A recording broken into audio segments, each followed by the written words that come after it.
The major cause of stress for any business person is raising capital. I want to show you, I want to explain to you, and I want to make you understand how you can raise capital. 6 ways, easy ways. Number 1. So you're starting a small business or a big business, and you're the only one who is understanding this business. You're the only one who is having a vision of what this business will do, the problems it will solve, and how it will scale. Number 1, you can use your savings or revenue. Look for money, create money, put money together, use it. It's called bootstrapping. This is because most of the time, nobody invests in something they don't understand, 1. Number 2, nobody will invest in something that has not started. Number 3, nobody puts their money, nobody will give you a loan because they are not sure about that business. It might fail, and it is true, it might fail. Most businesses don't even reach the 3rd year. They fail from the first 2-3 years, they fail.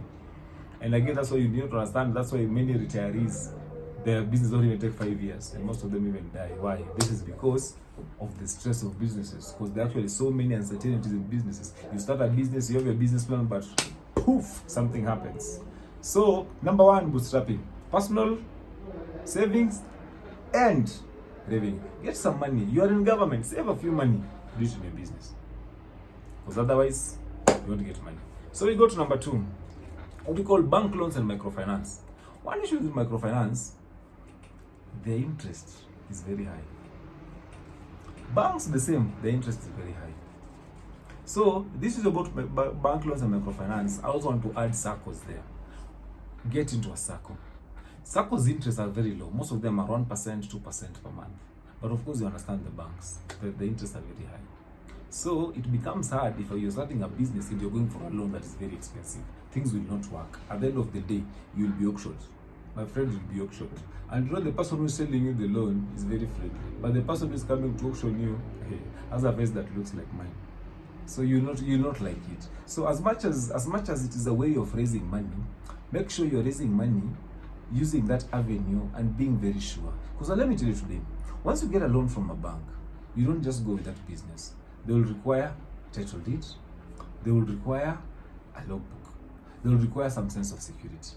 Like in other words, and what they always want is you transfer that to them. That is one. And if it is land, they ask you to do what? To go do valuation. And the valuer comes from them. You have to pay. So you will realize that the cost of even accessing these loans is very high. So as much as people like it, of course it is an option. If you're very sure about your business, you understand. Let's say for example, you've been employed as a doctor. 50 years you've been employed as a doctor. I think you understand it. So you can start. So with you are very much sure that you understand how the dynamics and how the environment is and how the medicine industry is, so you can run with it. But otherwise, I still advocate, just go for SACCOs. Because in SACCOs, you can even look for your friends, bring them together, let them give you at very low costs. That is very important.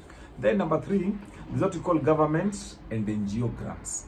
So for government, we have youth fund for young people. They'll give you their loans by the government, which are actually their interest-free loans. There's ways of fund, interest-free. There's youth fund, there's ways of fund, and then there's women fund. So you can run for them. Those are from the government, so they'll give you that money. And then there's also NGO grants. NGO grants will work for you. They will work for you. Actually, grants are the best thing for startups. Grants are the best thing for raising capital for your business. So if it's a startup, grants are the best. But if it's an ongoing business, then of course you can go for it because you understand the dynamics, you understand how it works. So that is very, very, very important. So ladies and gentlemen, allow me to share with you. Allow me to share with you and to make you understand that if it is a startup, go for grants. But if it's a startup and you're going for loan, my friend, you will not like it. So that is number 3. Government, loans, and NGO grants. Let's go to number 4. Angel investors and venture capital. So who are angel investors? Angel investors, these are just guys, just as their name suggests, they are actually angels. They're coming to give you money. They just give you money. Most of their money do not have interest. So what they do, they actually ask for a stake in your company. You'll give them what? You'll give them some percentage of ownership, and then they'll give you the money. But again, something good with them, if the business fails, you don't have a problem with it. They tell you, that is fine, biashara imeanguka. But The problem with that is once they are in, now you know they have ownership. And if they have ownership, then it means they are actually owners because they have shares. So if you want to make some serious decisions or some quick decisions, you have to talk to them because you say they are owners. So that's the only problem is you're going to dilute what? You're going to dilute your ownership. But again, if you're starting, then that's fine. Because again, you also need money. You need money. So if you need money, let them come on board. And they will be plus for you. Let's go to number 5. Number 5 is what we call crowdfunding. Crowdfunding is where you use platforms like Mchanga, and there's one called GoFundMe, which is globally. You just ask guys that, you tell guys, I want to, let me give an example of a business that I want to raise capital for. I want to do the reusable sanitary towels. If you look at that business, it is number one, it is more of a CSR. But again, I also want to make money. So that initiative can actually help you raise money. That initiative will help you raise money, and you will raise money. Yes, you will raise money. So with that, you can do Mchanga. Mchanga is for friends, and then there's what we call GoFundMe, which is globally. You can ask guys to give you $1, less than $1. So that is easier. So you can do that if it is starting, or again, you can do that if it is solving a problem. It is solving a social problem. Because for what I've just shared before, the reusable pads, most women or most girls miss school when they are undergoing their menses. So that will be a plus. Anybody would really want to be part of it. And they are very sure if they give you that money, you're going to solve a problem. And you're going to sell it, not very expensive, but you're going to sell it at affordable rate where anybody is able to do what? Is able to get it. Let's go to number 6. Number 6, we talk about partnership and joint ventures.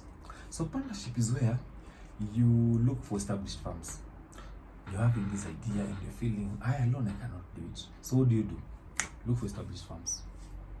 Work with them. Get joint ventures with them. You can do partnerships with them. You can ask them, come on board, let's split 50-50, or you do venture, give them 30, you need 70. So just do that. Because at the end of the day, they have a name and they have funds.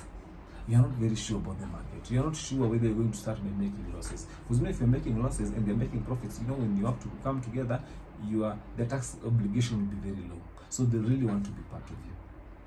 So ladies and gentlemen, those are 7 ways to raise capital, whether you're a startup or you're an established business. Thank you. Make sure you're doing it. God bless you and shalom.